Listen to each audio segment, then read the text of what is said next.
Boom. What's up, everyone? Welcome to another episode of Drone Talk. It's your boy Tyler. Guys, my wife just left and my baby is supposedly asleep.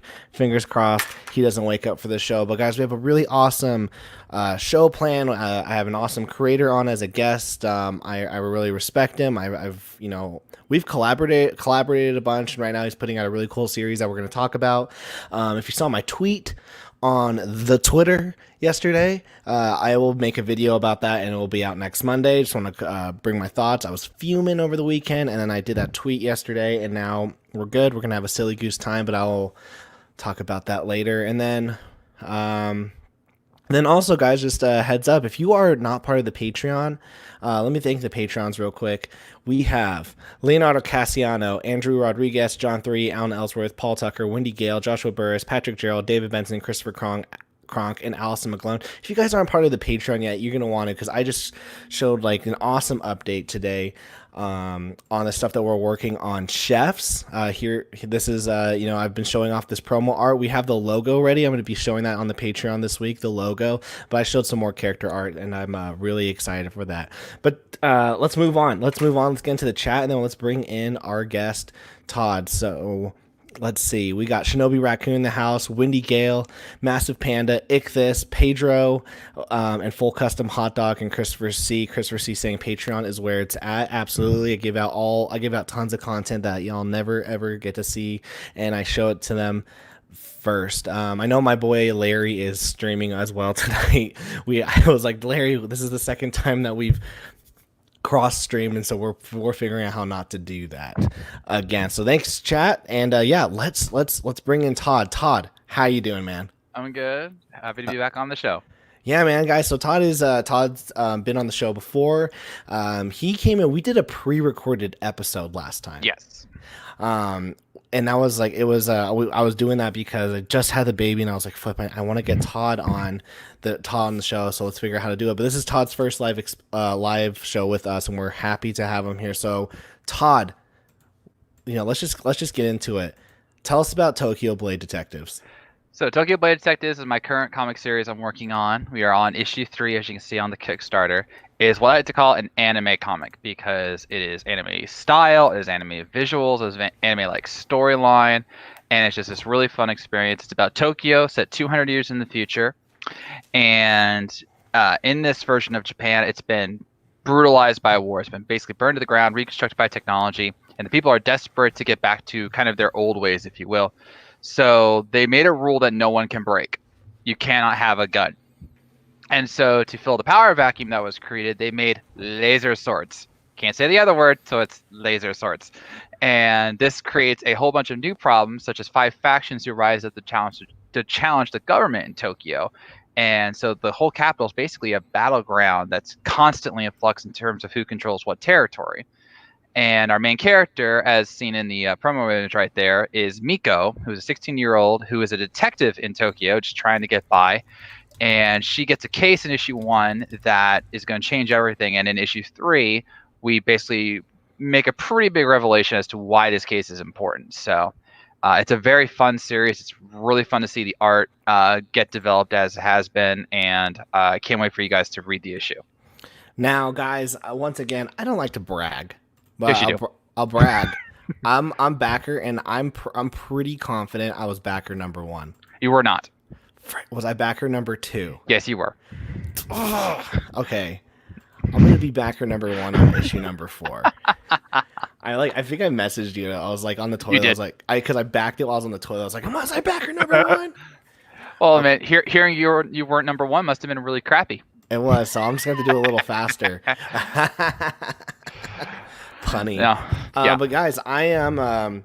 This is a big thing with the indie community, guys, is that you don't know. Sometimes you're like, who are these creators? Are they going to fulfill? Right here. Todd fulfills. I also have one of his graphic novels on my bookshelf as well. Todd fulfills. He's an excellent creator. He's someone you can trust. And here's the thing.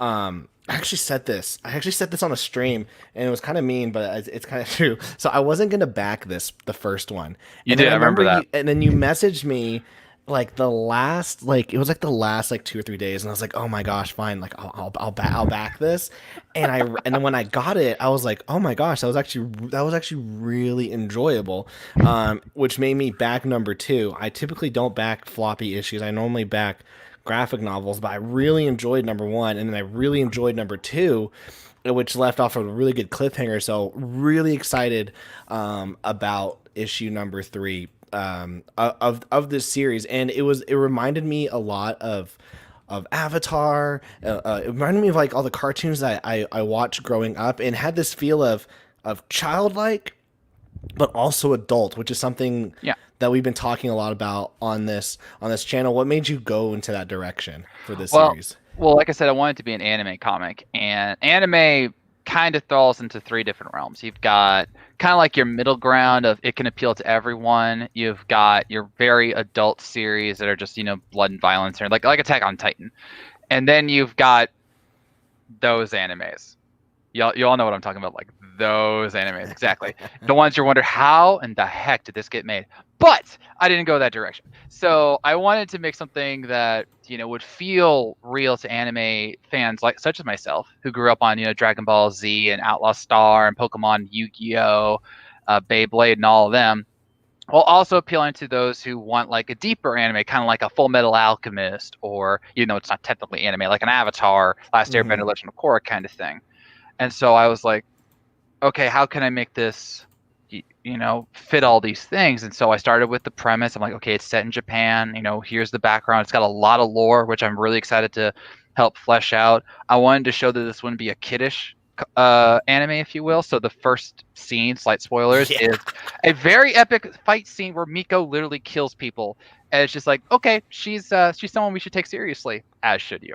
So, Yeah, that. let's I Go actually ahead. have those pages up. Go ahead. Let me bring them in.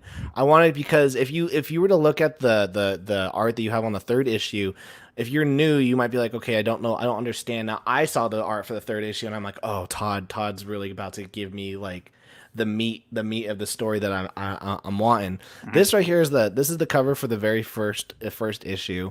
Freaking gorgeous. And then yeah, you have Miko. Yeah. She pulls out her sword, and Her yeah, first like word is die. Like that was just perfect for me. Like, how can I perfectly emphasize how BA Miko is? Her first word is die. yeah, and like yeah, the first thing she does, and I thought, well, one, what's great about the first page is you go, okay, you get the feel. You go, oh, I think this is really cartoony.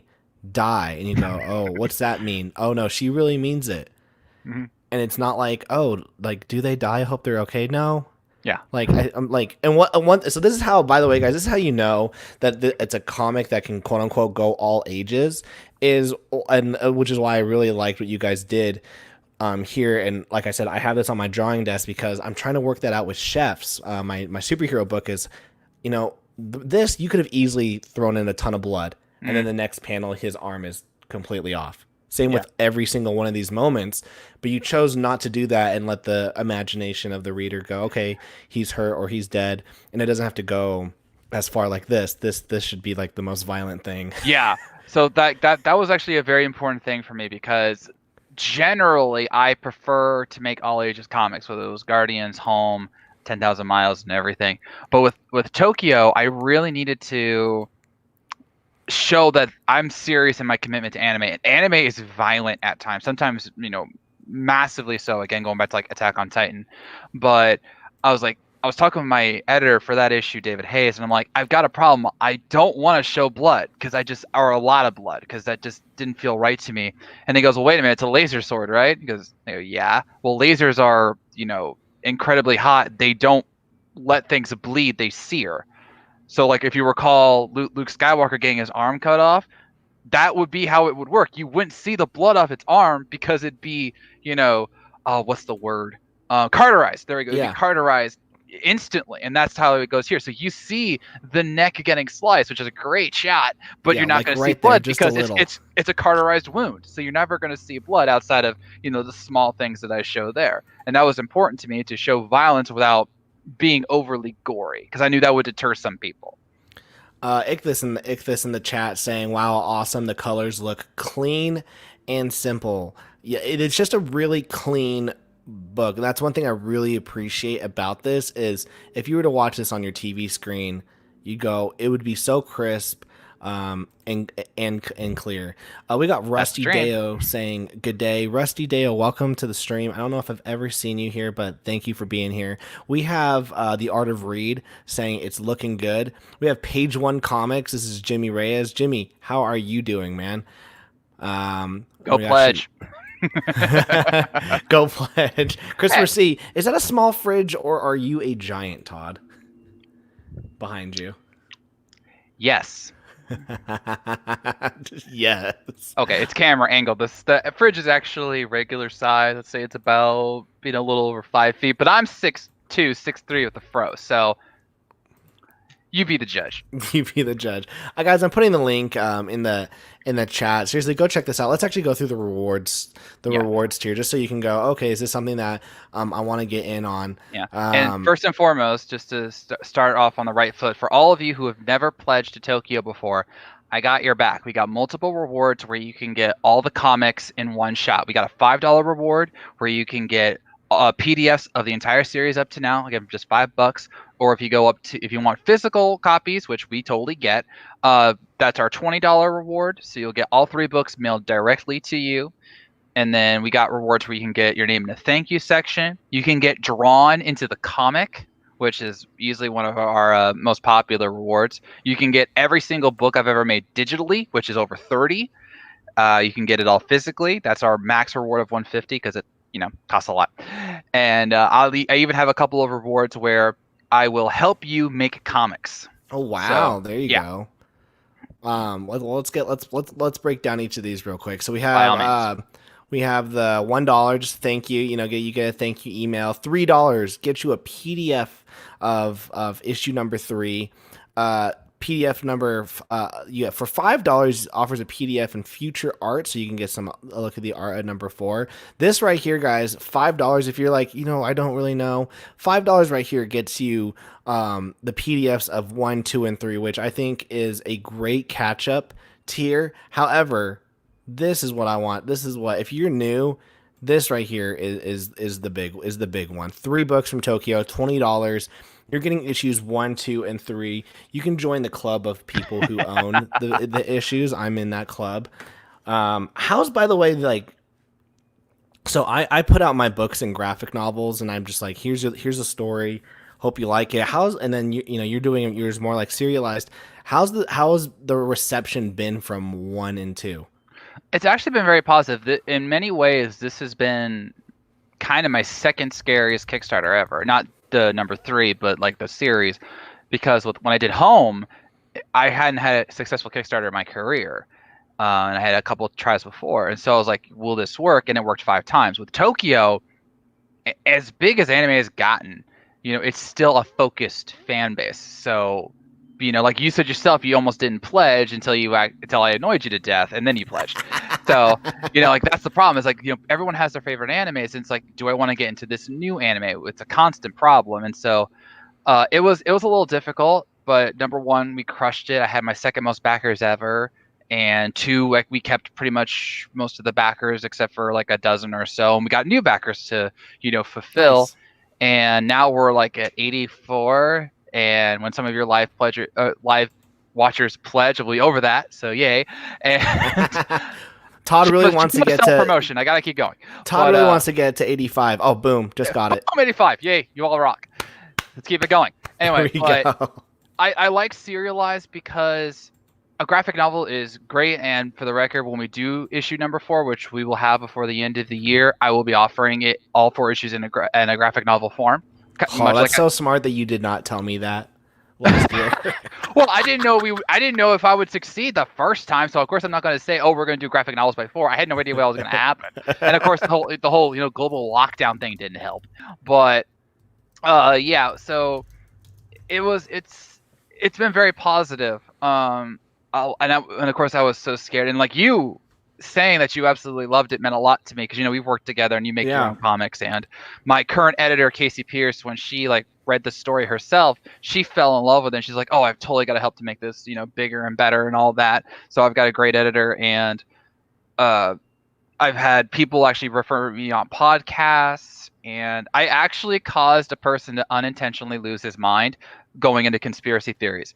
It was in issue 2, and I don't know if you've noticed. I don't know if you've noticed, but in issue 1 and 2, there were posters that had Curry Kids on them. No, Okay. I did not notice. Okay. No, they Well, were really staring at the art. This guy did because he's doing this podcast and he's talking about it, and I'm listening to it, and they're ribbing it at first in the playful way, but then they talk about why they like Emiko because she's so hardcore and all that. And he goes, but there's one mystery I just don't understand yet. And so I'm leaning in and I'm wondering, okay, what is he thinking about? Is he thinking about the Empress? Is he thinking about the yokai? And he just shouts into the microphone, "Who are the Curry Kids?" And I'm like, oh my gosh. And so he's like, are they important characters? Are we going to meet them later? He's going like fully, conspiracy theorist. And then his co-host goes, wait a minute, I'm noticing there's a Curry on the credits. Maybe they're related. And it is. It's my editor / friend Jane Curry.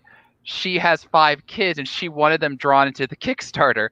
And so she goes, will you draw them all at once if I pledge 50? And I go, of course. So I just put them all into a poster. Oh my gosh, that is hilarious. Yeah, as a recurring gag. And apparently he noticed and he was like, oh my gosh, I'm so relieved that I know now. Because I didn't expect someone to react like. No, that's awesome. I think that shows the quality of the story. It clearly shows that they reread it multiple times. Yeah. And we're trying to dissect it. No, that's awesome. We have Art of Read here saying, are these single issues or trades? They're single issues. Yes. And then Art of Read, how much are people willing to pay for a single issue? I don't know if this is a discussion, but $20 will get you over 60 pages. Yeah. Of work. Yeah, and for Kickstarter, you gotta consider 2 things. Like you could see $10 for 1 issue, and you say, well, I get a regular at the comic book store for 3 or 4 or 5, depending on the size.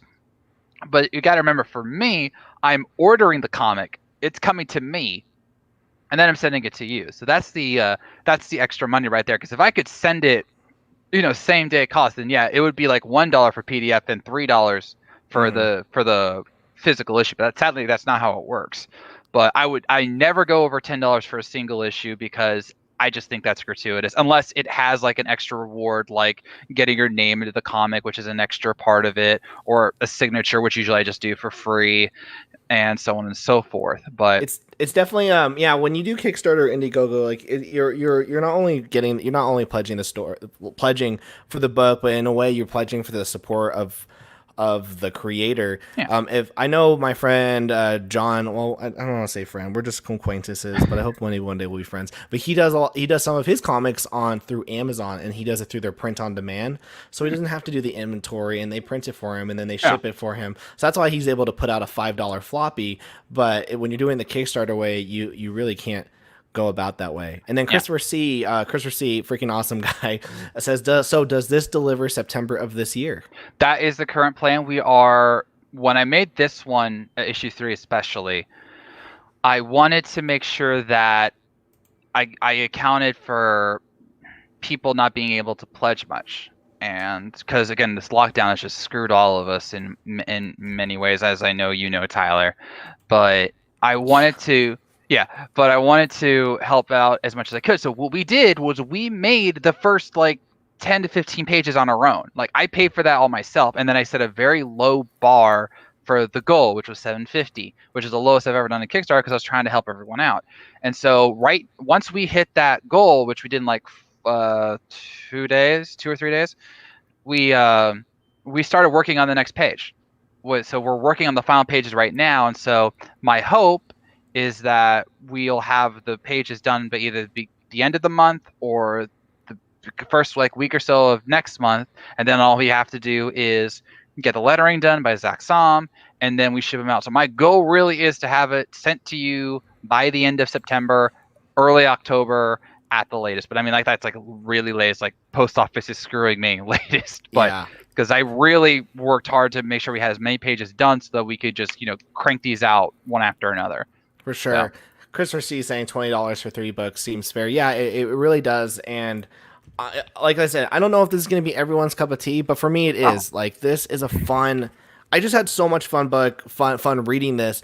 If you guys have been watching the streams and watching the videos, one thing that I've been talking about religiously is just how I want to have a silly goose time. And reading my own comics, like I had fun making my comics, and I feel like my comics are good, but something that they were lacking was they were like maybe they're a little too like thematic, where at the end I'm like thinking like, so what did you think about this? Like it wasn't necessarily fun, and it didn't let people escape. If anything, once you're done reading like Entity, you might go, oh yeah, you're right, are humans self-destructive individuals? Whereas Yes. I read, yes, exactly.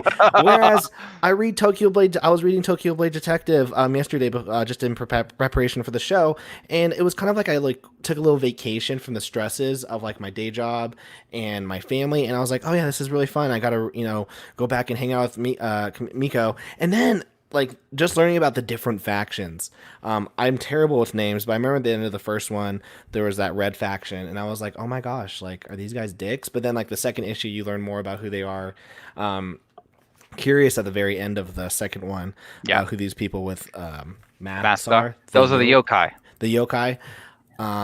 Really really pumped. Like I actually, just to keep the integrity of my reading with this book, I haven't read any of the preview pages that Ooh. you put on Kickstarter, just so that I get a chilled reading of this. So Yeah. I'm really glad that like Shinobi Raccoon put it here. I wish I could. Let's see. We need more fun books. Yes. Which is something, by the way.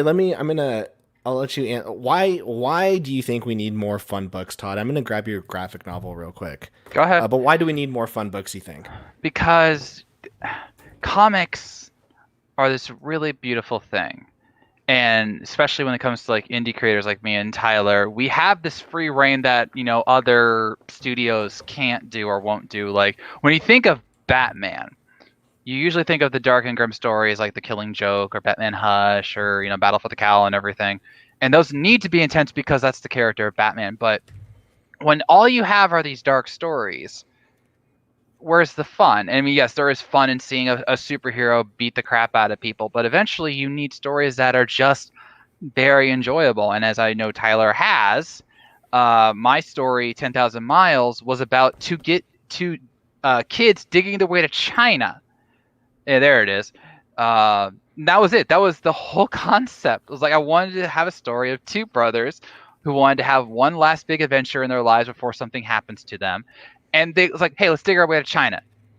Who hasn't wanted to do that? And like one of the funniest responses I've gotten when I was promoting that book was so many people telling me, oh yeah, I remember trying that when I was a kid. And I'm like, there you go. And it's fun. It's a fun story. Does it have serious moments? Yes. But I call it my Disney Pixar story because it's that level of seriousness, fun, and just, I wish I was these kids. They made a tree house in the biggest tree in their city because people told them they couldn't do it. And it's like, oh, then we're going to do it because that's what we do.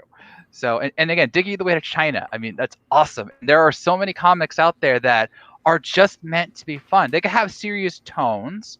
They can have, serious messages like 10,000 Miles does. But at its core, it's just something fun. And like I'm smiling just thinking about it because that's the beauty of fun comics is that, you can read like a Batman comic and go, oh, that was a good comic. I like the twist at the end. But then you read a fun comic and you go, oh man, I wish I could have done this. Mm-hmm. It's that feeling. It's that feeling that these comics can bring to you, and that's why we love it. Yeah, like right now, if my kid was like, hey Dad, can I read your demons book? I'd be like, No. no, you can't. But here, I'll hand you some Tokyo Blade Detectives, and you can read that. And that was something that like as a parent, I was like, man, I can't really showcase comics right now to my kid, even when he's 5 or 10, because I'm like, man, the comics I'm making are kind of violent and they deal with really heavy topics. And so I was like, man, how do I do this? And then I remember I was going through some photos, and I worked on a comic called Boxy, and it was about this little girl, and this robot fell from the sky, and she was able to go inside it and they fought like giant gorillas. And anytime like someone would come to my table at a Comic-Con, they go, oh, this is like, oh, they have kids, and they'd be like, oh, your series Demons looks like really dark. I was like, oh, but I've got this kids book. And the kids would be like, oh, mom, dad, can I have that? And I realized not a lot of tables had stuff for kids. Mm-hmm. And so I was like, yeah, like you guys can absolutely have it. I gave it to them at a great price, and the kids were like, this, like the happiness that the kids had. And I was like, oh my gosh, is this a way for me to broaden and grow my audience? Yeah. When It's, I was, oh, go yeah. ahead. No, No, it's go like for it. when I was starting out in comics, my first series, as you know, was a superhero series called Hmm. Guardians because I love superheroes and I wanted to make my own superhero story. And then my second series was Home, which was sci-fi fantasy mix, and that was all ages. Then 10,000 Miles was very much my Disney Pixar book.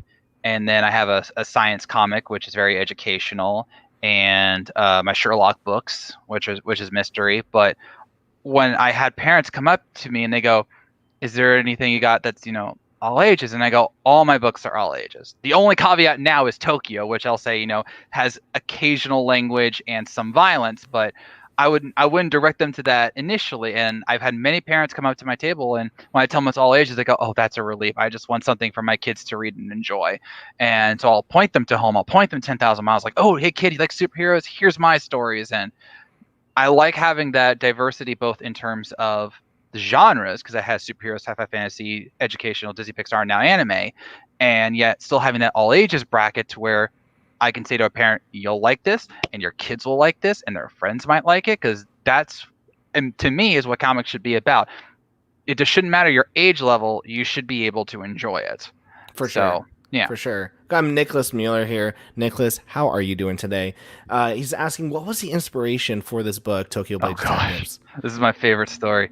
So I went to Canada. No, I'm kidding.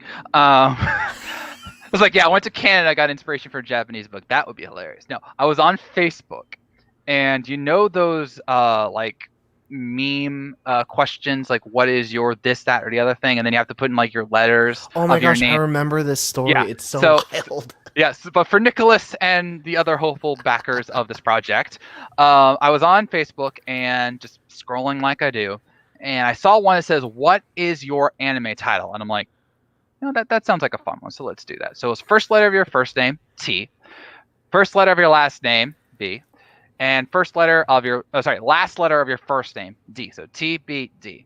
And I'm like, okay, that's pretty cool. So let's look at it. And then I put in the letters and it said Tokyo Blade Detectives. And this came right after Deadpool was out. And there's a line in Deadpool that says, Deadpool sounds like a franchise. So I heard that in my head and I go, Tokyo Blade Detectives sounds like a franchise. And I started to block out everything I had. No, I didn't do that at all. I just typed that line and I hit enter and I closed out the page. I was done. That was it. I wasn't going to do anything with it. And so a couple hours later, I go back onto Facebook and I see I have a reply from this person I don't know. And I'm like, who's replying to me? And so I click on it and it goes, hey, that does sound like a franchise. You should do something with it. And I'm like, okay, that's a good idea. So okay, so I'm like, well, how does this work? So I was like, okay, Tokyo, okay, anime comic, because I was already thinking anime comic, not anime. So I mean that would be the goal to make an anime, but let's just one step at a time, Todd. So anime comic, okay, that's fine. And then detectives, okay, modern age, sleuthing, mysteries, grand arcs kind of stuff. But then Blade, that was throwing me off. And I was like, okay, well, it's in the modern day, but they're using swords. Something has to have happened to guns. And then right then my brain goes, in a land where guns are outlawed, only the blade can rule. And I'm like, dude. And like the floodgates just like opened up in my mind, and I literally had to go to Microsoft Word and like start typing out everything I was thinking of, the factions, of the lasers, the laser swords, and everything else. And I was just like, this is going to be awesome. And it took me a while to get everything, but that's how I made a Facebook meme inspired me to make a comic. Hey, you never know. You never know. I think if you guys watch the previous video that I did with Todd, we were talking about Tokyo Blade Detectives. I think number 2.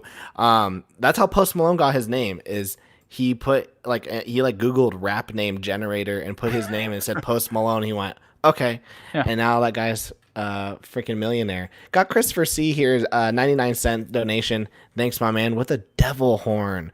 Now we're scared, Chris. What's Christopher C gonna do in the Ferk Gang Discord? We got my boy Justin, Juke Joint Creations. Hey everyone, how are you doing? We got Nicholas Mueller saying having a diverse group of books allows you to sell more than just one group. And the Art of Absolutely. Reed saying all ages is important. Yeah, absolutely. And especially to you, Christopher, like that was my motivation for doing all these different series is that, you know, Tyler almost didn't get this one comic, but he got 10,000 miles without hesitation.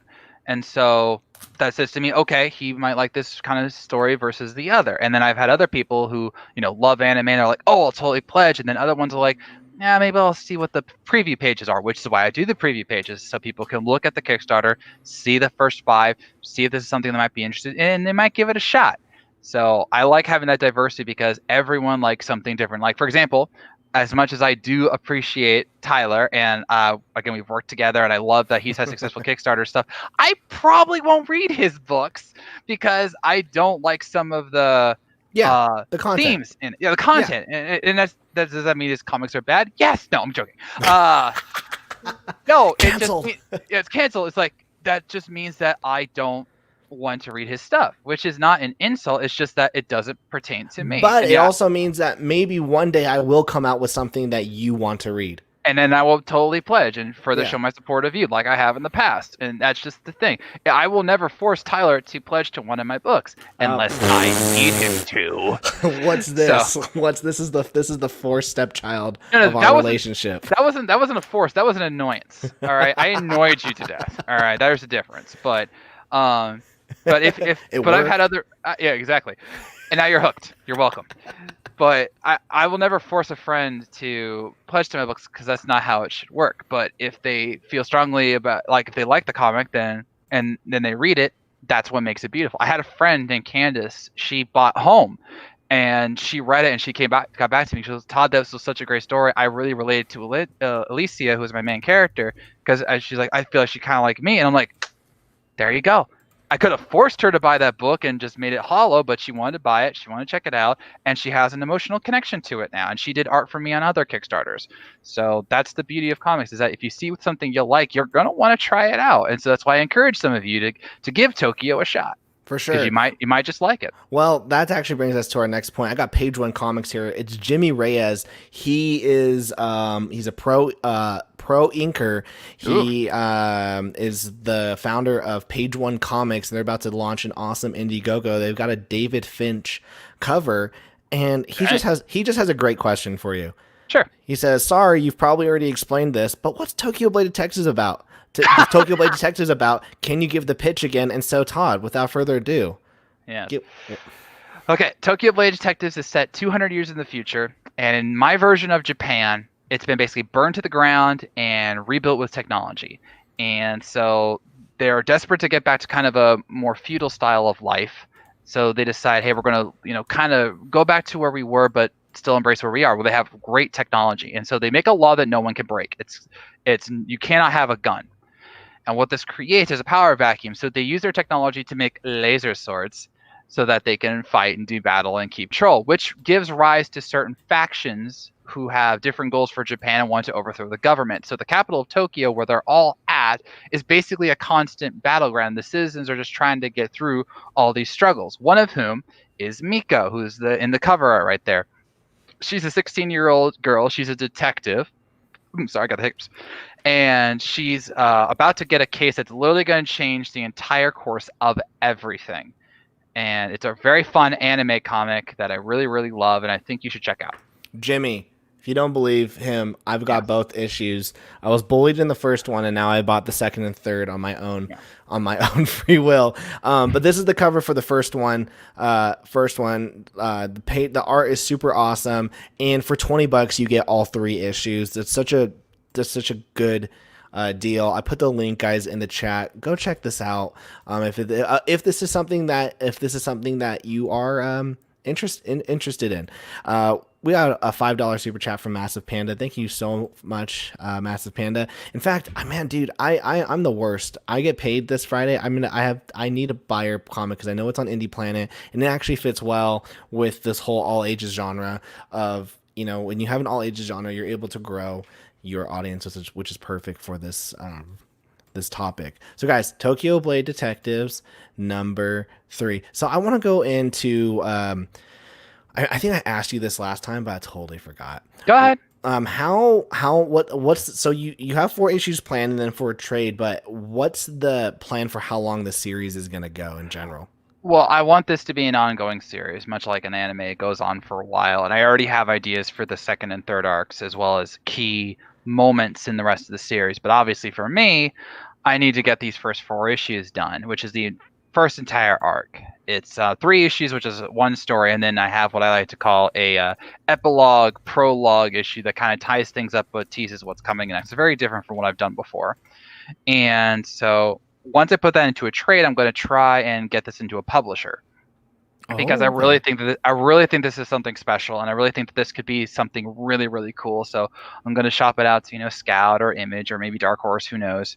And I want this to be very successful. But if it doesn't happen, then I'm just going to do it issue by issue, arc by arc, and we'll see where it Ha- goes from there. Yeah, I think you should definitely pitch it to like Scout Comics, maybe even AP, Antarctic Press, Image. Have you thought about splicing this in a way that it could work on Webtoons? I've heard so much about Webtoon. I kid you not.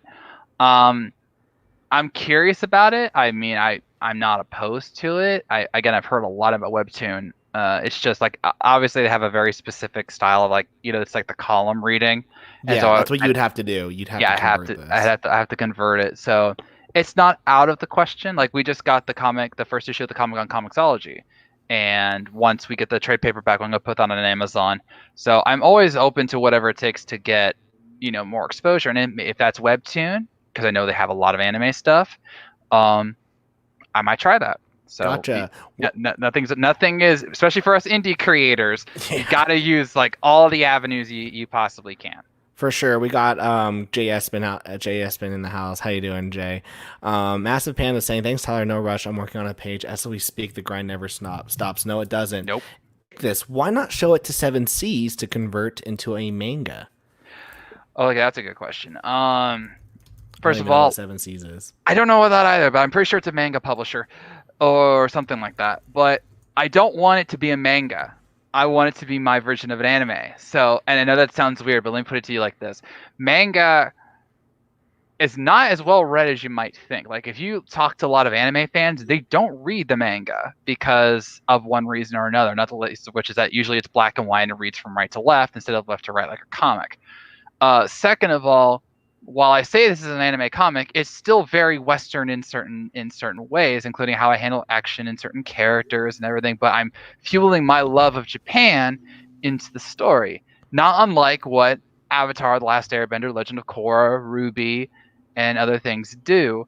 It's anime style out the wazoo, but it still has that kind of a Western style, and that's what I'm doing here. I'm not opposed to it becoming an actual anime, maybe by a Japanese studio or whatever, but it's still something that I feel I want in comic form because that's what I do. I make comics. I don't make manga, and I just feel like this is the best way to represent my story. It's mostly like a homage to manga, Yeah, but in taking it to the Western. It's like where is it? Let me pull this up, guys.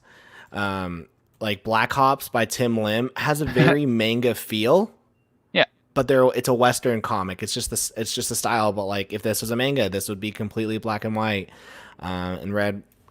Right to yeah. left. And I wouldn't want Tokyo in black and white because color is a very important thing, not the least of which is with the swords. Because you could show a sword cutting person, but when you see the green and you can see like the motion blur of the colors, it just adds something more. For sure. So I've never watched My Hero Academia, but my brother does, and someone gave me the first 9 volumes of the manga, and I had the hardest time going through it. Like the art was beautiful, and I love looking at the art, but I was having a hard time figuring out, okay, what's this like? Because it's superheroes. It's a superhero manga. I'm like, what color are these people's costumes? yeah, I was like, for all I know, this girl's wearing just like a one piece, and then I found it with a one piece swimsuit, and then found out, oh no, like her legs actually have colors, but you don't get that. Whereas yeah. with when you look at Tokyo Blade Detective, for all we know, and like the colors matter so much in Hmm. this comic, like all of these colors, and like the factions, it's so specific. You would not be able to get that in a manga. It would be so confusing. Yeah. Like I'll give you a great example. My next arc is going to feature one of the factions we have not seen yet, which is the Nine Tails, and they are assassins who usually use their incredible skills to tip the balance of power. But in their faction, there are only 9 members, one for each tail of the nine-tailed fox, and you can tell their skill level by their color. Okay, because interesting. the black character, like the black costumed character, they're the newbie. They have the most to grow. And then at the end of the spectrum, you have Rika, who's the leader, and she's gold, as in the Golden Nine-Tailed Fox. Yes, of Naruto, you're welcome. And so, like, but that's different. So you can, as we'll see in the comic, we're going to meet a couple of the members, and they all have different colored costumes. And then you go, oh, that's the fourth member. There's the second. They're last. That's why we could beat them. Where's Rika? There she is. We're screwed because she's the best of them. That's why she's golden ranked. And so you couldn't convey that as well in a manga because you could do black and white, but going from black to gold isn't that easy, and you wouldn't be able to tell. So No, for sure. I got we got Christopher C saying we am out of Twitter jail. Come on, Chris. Why are you getting Twitter jail? We got the Art of Read. I've been working on my first issue for 3 years now. How long did it take you to do your first issue? well, I'm the writer of the comics, so writing it didn't take me long. My very first comic I ever made was Guardians, and the first issue took me a couple months. I had two artists on it, Ing Chi Chua, who did pencils, inks, and then Alex Garcia, who later became a longtime artist of mine, and he did colors. And we worked together about a couple months and everything. And then Alex also did letters because I thought I could do it. I was wrong, and it was bad, but he put in the work and everything. And so if you're doing like the art of Read, take as long as you want because this is your art and it's your project. When I'm the writer creator like I am, I have a little more like objectiveness because it's my art and like this is my story represented. I want to look my best, but I'm not the one pushing myself. And so I know that when for example, Lam Vivan, who's the artist for Tokyo, when he shows me a page, I know it's done in his mind, and then I say, okay, here's my thoughts to it, and let's make it better. Like I'm probably going to contact Lam after I'm done here because I need to get an update on the page, but I know that he's going to give me his best, just like with Alex and Beth and everyone that I've worked with. So take it as long as you need, and then once you're confident in it, then you can do the next one faster because okay, hey, here's my example of what I want it to look like. I know I can do it. Then go get it.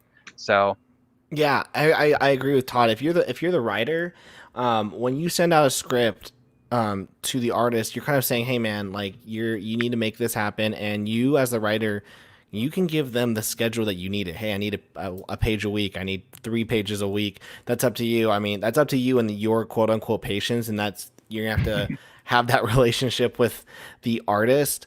But if you're drawing it, take as much time as you want. But if you are gonna do, like for example, I'm writing the chef story, and then after that I'm gonna be full on drawing it, and I'm trying to draw a 74-page comic. I'm trying to hopefully do that in 3 months, and I'm gonna have to set my own schedule for that. Real quick, guys, we have 21 people in here for gang, man. Thank you everyone for being here. Rob Nick saying hello. Rob, never met you in the stream. Glad that you're here. Guys, if you guys haven't yet, we have 22 people now. Smash that thumbs up. It just makes it look cool. If you want to smash the thumbs down, that's okay. But also, we have 22 people here. I would just be so remiss if we just didn't one more time real quick say hi, Tokyo Blade Detectives number 3. Did you guys know that you can get all 3 issues? It's going to be over 60 pages of content for $20. It's such a great, and that's a physical. And if you're like, I don't want the physical, $5. $5 will get you issues 1, 2, and 3 of Tokyo Blade Detectives. Now you're going to say, Tyler, I don't know if this book is something that I want. Well, go check it out. But guess this, I'm a backer. yeah. I'm like last day backer, midweek backer, and now this one, I'm backer number 2. I'm working my way up in the hierarchy. Yes, and I'll give you another reason here. Bring back up the page. Okay, now scroll back up. Okay, so we are at 85 backers right now. I have a stretch goal. If we reach 100 backers, 100, I am going to be giving away digital copies of my Sherlock Holmes novels. Hold on, let me showcase you real quick. Yeah, go ahead. Okay, I can't figure out how to do that, but let's see. Just, all right. Yeah, just go. There you go. I'm going to be giving away digital copies of my Sherlock Holmes novels, and you go, oh well, how much do I have to pledge to do that? If you pledge, you're gonna get them. Which means if you pledge $1, which there are 20 some odd of you in the chat, and only one of you has pledged so far, I've been keeping track. That's dang right I have. So if 15 of you right now go and pledge $1, we reach 100, and alongside a thank you email, you're gonna get digital copies of my novels, which are relatively thick. And these are my take on the Sherlock Holmes stories. So if you're looking for a good mystery book and you just want something, simple to read, I got your back. And again, if you pledge $1, you get it. If you pledge $5, you'll get it. If you pledge $50 to get drawn into the comic, wait for it, you're gonna get it. Todd Black's going to be the Oprah of comic book creators. That's right. You get a comic. You get a book. You get it. So, but we need to reach 100. We need to reach 100. So whether you pledge $1, we have 12 days to go, guys. Yeah. We have 12 days to go. I hope that if you guys watch this and you're like, man, I really want to get this book, but I can't do it now. I hope you guys will get it within that 12 days. Ferk Gang, dude, Chris, we're saying it, man. Ferk Gang, man. If you aren't part of the Ferk Gang, join the Discord down below. It's totally free. We have a Silly Goose time there. Massive Panda saying, Tyler, you said 70+ page comic in 3 months. There's no freaking way I could pull that off. Would you just be doing pencils? I'm doing everything. Pencils, inks, and colors, and lettering. I'm doing it all. Now, I'm trying to get right now it's either going to be 2 60-page graphic novels, or I'm trying to condense it down to one 74-page graphic novel. We'll see how it goes. But yeah, my goal is to do that starting in October. Have it all written by September, and then October, November, December, January. I guess that's 4 months to have it done. So give me 4 months. Yeah. Ictus is saying we have a little buffer. You gotta have a little bit of a buffer. Yeah. Ictus is saying we only need 25 backers. Actually, we need 15 backers. Yes, we need 15. See, we already had a schedule there, Ictus. And then let's see. Okay, this is Nicholas Mueller. Tell us, what are the Sherlock books about? I will happily tell you about that. So my Sherlock books are my take on the Sherlock universe, and my takes on the characters, brand new cases. In my version, Sherlock and Watson met in college. They were roommates, so try and picture that. And by the time we meet them in the first book, they've been doing their thing for about 10 years. They live in 221B Baker Street, and their first case is one of global implications, and it kickstarts a long chain of events that follow. I have 5 novels out right now. Depending on how far over 100 we get, you might just get all 5 books. It depends on how generous I'm feeling on the day. But we've got brand new cases, and one of them is my take on the classic Hound of the Baskervilles. Oh, boom. Christopher C. just put that in the chat. He said, is there a Hound of the Baskervilles story? Yes, that's book 3. In fact, where is it? No. Did I throw that one out? I think I might have thrown it away. But I had a proof copy here. I think I used it to kill bugs. But in my apartment, I got spiders, and I was finding crickets for days. It's insane. But no, yes, my book 3 is the Hounds of Baskerville. My take on the Hound of the Baskervilles, and it's my take on the very classic story. So if you want to get them, they are on Amazon, or you can get the digital copies by helping me get to 100 backers. So boom, and you guys only have to pledge $1. But why pledge $1 and just get a thank you email when you can pledge $5 and get 3 PDFs? Yeah. And why do that when you can pledge $20 and get 3 physical books? Mm-hmm. So or 50 and get drawn into the book. I'm just saying. Or $1 million. Yeah, throw me a freaking bone here. That's my work. So with this topic, I know we just keep jumping back and forth, and widening your audience equals growing your audience. When you decided to do, I know you started with Guardians, and then you did Home for 5 issues, and then you did 10,000 Miles. And now you're doing Tokyo Blade Detectives, and you've kind of, you really stayed in this like all ages / kind of like 12 to teen audience. Have you seen yourself be able to grow your audience from other creators that maybe you've seen, not to throw shade at any other creators, but we've been in the communities for a very long time. Have you seen that you're doing something different than others, and is it working? That's very complicated because we each do our own thing. Like, for example, I have a YouTube show, but I dedicate it to my nerddom in terms of Death Battle, whereas you have a live show which has a dedicated following, and you do your own thing. I wish I did like this like you do, because I'm sure that could grow my fan base even more. Um, Usually I let my work speak for itself and grow my fan base that way. Like, for example, when I was doing home, I averaged between like 60 to 80 backers on average. And then when I did 10,000 miles, I had 113. Then with Tokyo, I've been averaging around 100, which is awesome, which is clearly something I would not have expected with home. So I am clearly growing. And then I use my cons, when we had them, to grow my audience there, because I have met some great friends who've been great backers, and they've bought my books and they go, well, I've loved his book, so I'm going to love this one. There are so many ways to grow yourself. Like Twitter, I try and use that as best I can. I'm almost to 1,000 followers, which is pretty cool. Facebook, I hate Facebook. I'm not gonna lie. The algorithms suck. I do. I'll post something, I'll get maybe one like, maybe, even if it's just like a random question I'm asking people. I'm like, come on, Zuckerberg. So, Uh-huh. but there are so many different ways to grow. I can't speak to, it's just compare me and you. I've got more books out than you, but that doesn't mean like I'm better than you. I'm not, because Hmm. you do certain things different. Again, you're doing this YouTube show, which is clearly doing well. You have your Patreon, which I used to do, then stopped because I just, it wasn't working for me, which is fine, but it's working for you, and that's great. So there's, especially in our world, where 10 plus years ago, all of this for both of us would have been like incredibly hard, if not impossible. Yeah. Before Comixology Submit, before putting our books on Amazon through CreateSpace, and then Kindle Direct Publishing, before YouTube letting us do this live and all that stuff. We've come to a point where we have such freedom to go. And I know DC and Marvel people who say I need to do better at self promotion, because they like me don't like to self promote, because it sounds like we're banging on your door and Hmm. saying hello. It's like, but buy my comic or pledge to my Kickstarter. Like, me doing this joking of like trying to get all your viewers to pledge is because I have the opportunity right now, and I know that I should probably do it, but I don't want to, Uh-huh. because I know that makes me feel annoying. I don't want them to think, oh my gosh, look at that crazy person with the fro. The fro is great, his craziness not so much.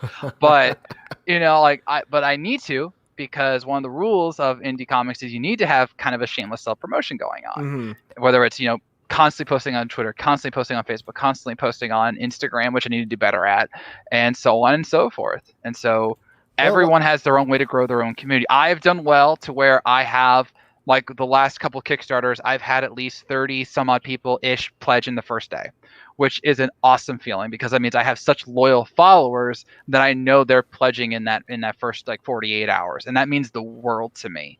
So, like, and again, I was nowhere near that with home. Like, home was very much a slog, but I got through it. Whereas uh-huh. now I have a little bit more confidence in myself, because I'm like, I know I have people who will back, and if it wasn't for this lockdown, I probably would be a lot closer to 100 right now, because I've had multiple people come to me and say, I'll pledge to you, but I can't right now. And I'm like, dude, don't worry about it. Take care of yourself. Lockdown, it happens.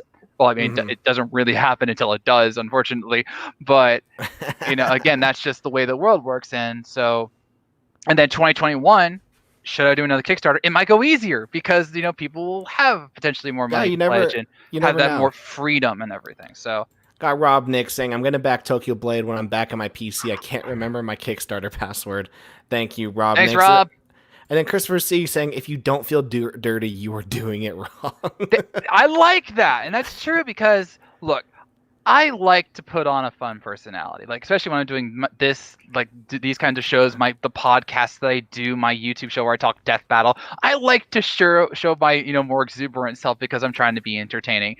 I really don't like being this way in real life, because I don't like coming off as arrogant. I'd rather be that that best friend, the fist bumping kind and everything.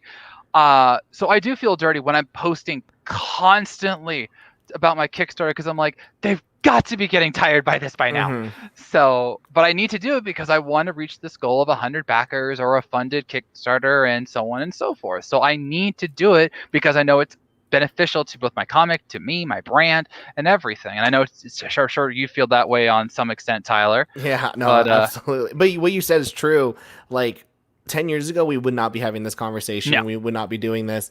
And nowadays there are so many different outlets for people to be able to make comics and get their comic work seen. I mean, you have people like Rachel Smith who puts out her comic on Webtoons for free, and yet she has 15,000 people on Patreon giving her $1 a month, and so she's able to do so she's able to do that for a living. She has 4 million subscribers on her free Webtoon. I'm sorry. I love that. And this is exactly what I was talking about. It's like I would never even dream of having that kind of success with Tokyo, with Guardians, with Home, with any of it. And yet I know I hear that and I go, well, I wish I had thought of that because then maybe that would have happened to me. But you can still put your stuff on Webtoon. I'm speaking of the 15,000 I know Patreon people, but still like that, and that's really awesome. And again, that's the freedom that we have. But, and I'm sure that the money that she gets pays off a lot of bills. I have no doubt, especially since she's putting it out for free. But Webtoons also freedom. pays her to be there.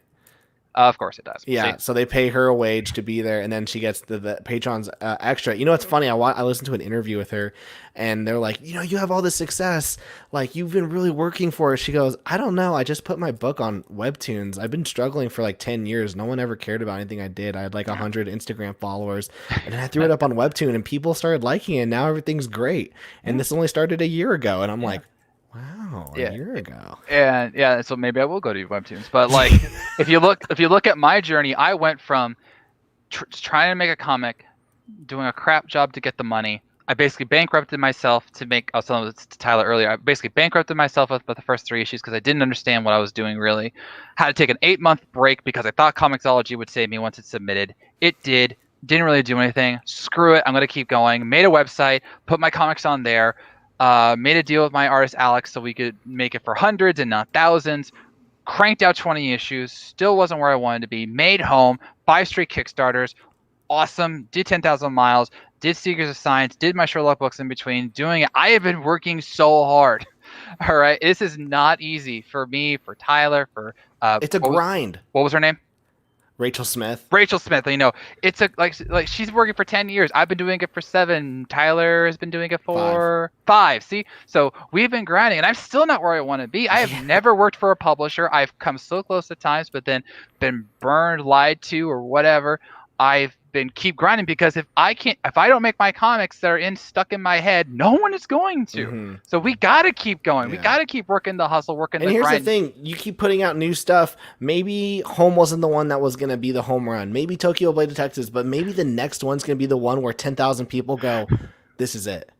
Home wasn't going to be the home run? Yeah. Really? I did. I went there. I went there. Think of that. So. Let's see. Nicholas Mueller, is Todd Black the Bob Ross of indies? Oh gosh, here we go. I'm so glad you could join me today. Allow me to teach you how to make some comics. Now, just remember, when you're doing it, there are no mistakes, just beautiful accidents. Just look at that hourglass. Looks like a wonderful magnifying glass, a little dark right here, but we're just going to keep going. We're just going to fill in that color. And I told my mom, someone called me Bob Ross, and she goes, who's Bob Ross? I'm like, let down. You're out old, Mom. You don't know who Bob Ross is? And she goes, let down.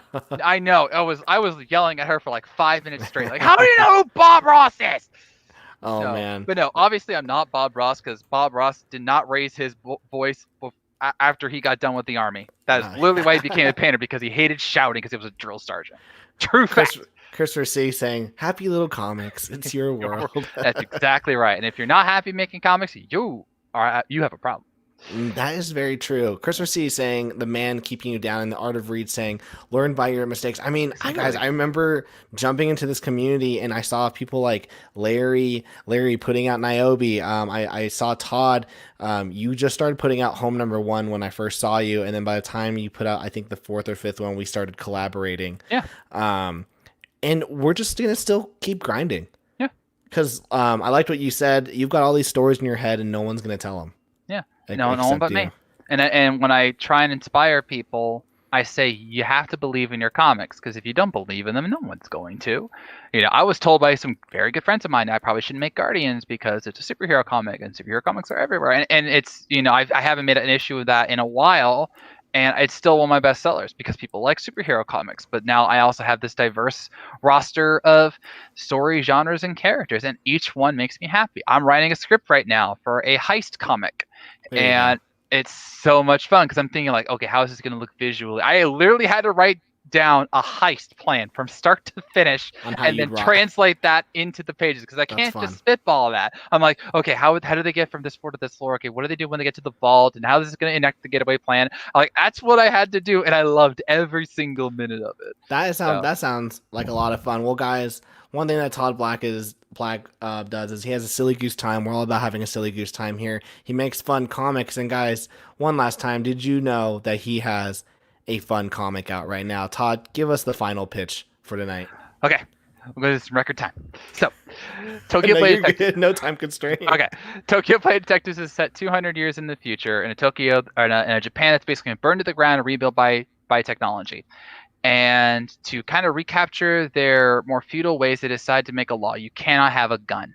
So to fill the power vacuum, they use their technology to make laser swords, which created a struggle between 5 factions that rose up for their own visions of Japan, and they're constantly fighting against the government in Tokyo. And so the people there who are just trying to get by, they are constantly stuck in this battleground basically. And one of them is Miko, who is a 16-year-old detective who is literally the most blunt child teen you ever met. If you ever felt about teen angst, this is your character. So her She is first full of word, teen angst. her first word in the comic is die. So, and then she kills people. So, she is about to take a case that is literally going to change the face of Japan, whether she wants to admit it or not. And the third issue, we introduced some really key characters, including a couple of the factions. And it's just this really fun anime comic. I can't recommend it enough. It's really, really fun. My team had a great time making this, and we hope you will give it a chance. Boom. Guys, go check out Tokyo Blade Detectives #3. I put the link in the chat. Guys, right here, I have the first 2 issues. I was backer #2. I don't want to brag, but I am. Yes, you do. And I'm telling you this, Todd. Tokyo Blade Detectives #4. Mm-hmm. I swear on my life, if I'm not number 1, if I'm not number 1, I will be pissed. I was pretty quick, so I'm surprised on whoever was number 1. I was just surprised you messaged me because I was talking with the guy who was the #1 backer because he was about to go to sleep before going on a trip, and he wanted to make sure he's got his backing in on the first day. And then right as I'm talking to him, you pop him and you go, "Ooh, was I the first backer?" I was like, "What?" He's like, "Was I the first backer?" I'm like, I don't know. And so I thankfully I do get an email when I get the first backer, and it said it was not Tyler, and so I'm like, "Sorry, you're not the first time I've lost a competition. Yeah. You know, there was no competition. Guys, Todd, thank you so much for coming on the show.